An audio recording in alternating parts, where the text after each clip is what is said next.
effective forms of government. For better or worse, Western children learn early on, without having to be explicitly taught, that dictatorship is oppressive and democracy so precious that it is worth fighting for. In many cultures, the flag is the visual indicator of a national identity that must be defended, by force if necessary. Language and cultural change. If language, in other words, transmits the knowledges and values that constitute a culture, it follows that the existing meanings are not ours to command. And yet, is it possible that the disdainful Humpty Dumpty has a point after all?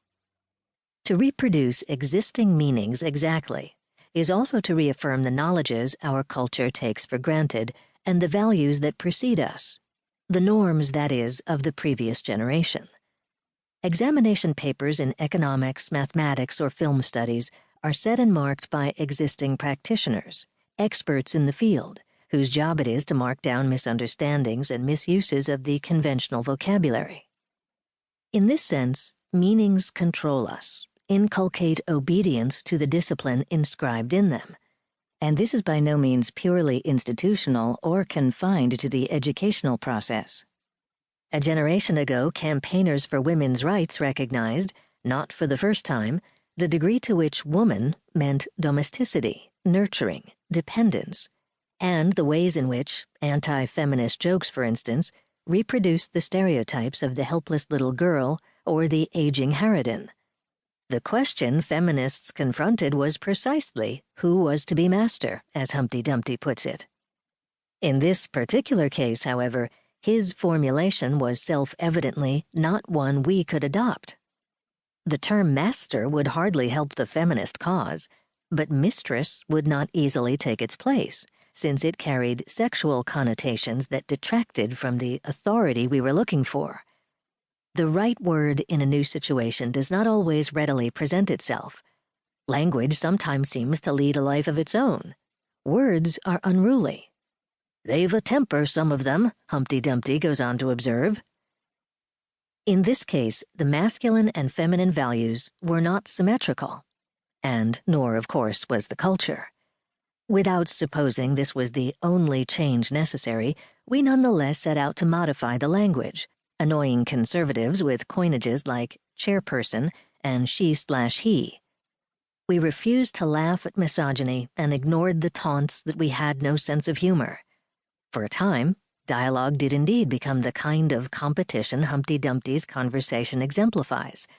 Perhaps, in a way, it always is. Language is not in any sense personal or private, but individuals can alter it as long as others adopt their changes. What, after all, do great poets, philosophers, and scientists do but change our vocabulary? Shakespeare invented hundreds of words. New disciplines do the same. In the course of the 20th century, science successively named electrons, protons, neutrons, and quarks. Poststructuralism is difficult to the extent that its practitioners use old words in unfamiliar ways, or coin terms to say what cannot be said otherwise. This new vocabulary still elicits some resistance, but the issue we confront is how far we should let the existing language impose limits on what it is possible to think. Poststructuralism and language.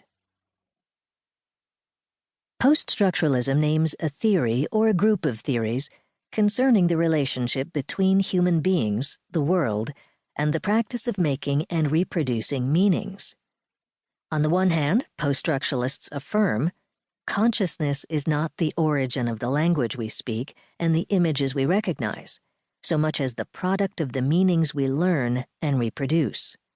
On the other hand, communication changes all the time, with or without intervention from us, and we can choose to intervene with a view to altering the meanings, which is to say, the norms and values our culture takes for granted.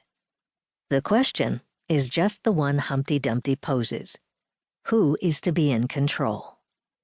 This very short introduction will trace some of the arguments that have led poststructuralists to challenge traditional theories of language and culture, and with them traditional accounts of what it is possible to know, as well as what it is to be a human being. Poststructuralism